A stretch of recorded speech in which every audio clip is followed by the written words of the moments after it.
Por la mayoría nos damos la programa gratis, porque son canales sin fines de lucro, no tienen dinero para pagarnos y hacemos esta y queremos que esté difundido, ¿no? Que la mayoría de gente pueda mirar esto.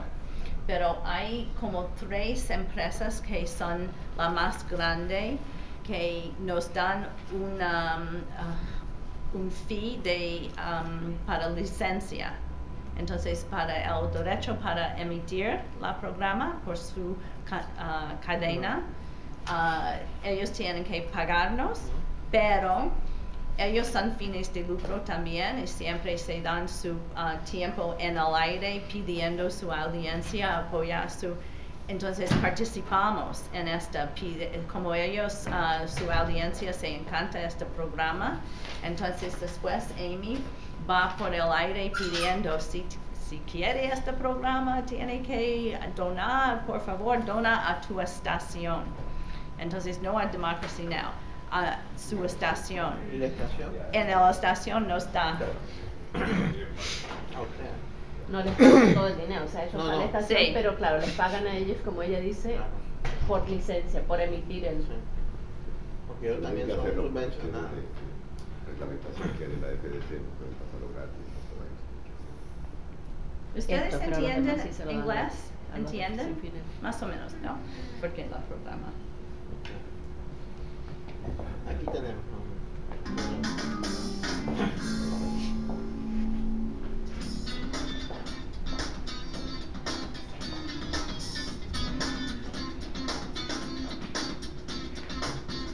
From Pacifica, this is Democracy Now!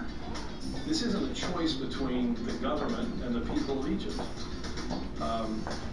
Egypt, we know, and President Mubarak has for several decades been a close and important partner with our country. I'm here just to ask the American administration to stop supporting the dictators all over the world. But for now, we need them to stop supporting the Mubarak regime in Cairo.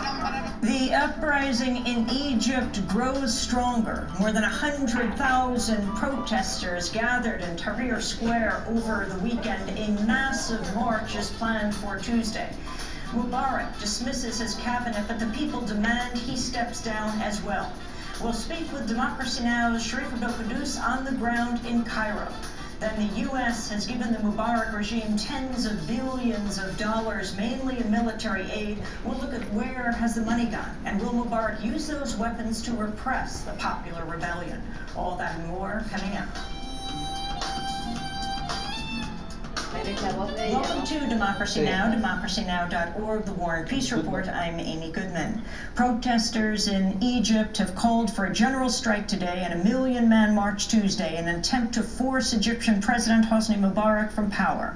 Over the past 7 days, hundreds of thousands of Egyptians have protested in the streets of Cairo, Alexandria, Suez, and other cities, and the largest protests Egypt has seen since Mubarak rose to power.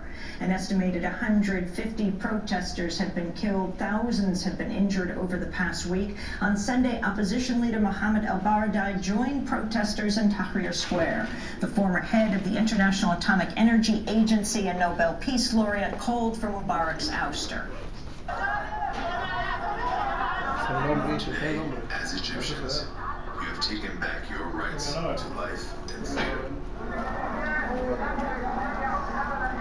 What has begun cannot go back. As we said earlier, we have one main demand: the end of the regime, the beginning of a new stage. Several opposition movements, including the Muslim Brotherhood, have expressed support for al-Baradei to negotiate with the Mubarak government. On Sunday, Secretary of State Hillary Clinton called for an orderly transition to democracy in Egypt, but she refused to publicly urge Mubarak to step down. Any efforts by this government to respond to the needs of their people, to take steps that will result in a peaceful, orderly transition to a democratic regime is what is in the best interest of everyone, including the current government. Former President Jimmy Carter has predicted Hosni Mubarak will have to resign because, quote, the people have decided. President Carter, who brokered the existing peace agreement between Israel and Egypt, said, quote, "This is the most profound situation in the Middle East since I left office." Meanwhile, the Israeli newspaper Haaretz reports Israeli diplomats are urging the United States and European nations to mute criticism of Mubarak to preserve stability in the Middle East. In response to the massive street protests, Egyptian President Mubarak has sworn in a new cabinet and named former Air Force Commander Ahmed Shafiq to be Prime Minister and Omar Suleiman to be Vice President, a position that has been unfilled for 3 decades. Suleiman is Egypt's former intelligence chief. He has close ties to Washington and played a key role in the U.S. Extraordinary Rendition Program. The Mubarak government has also intensified its efforts to silence critics of the regime, in addition to shutting down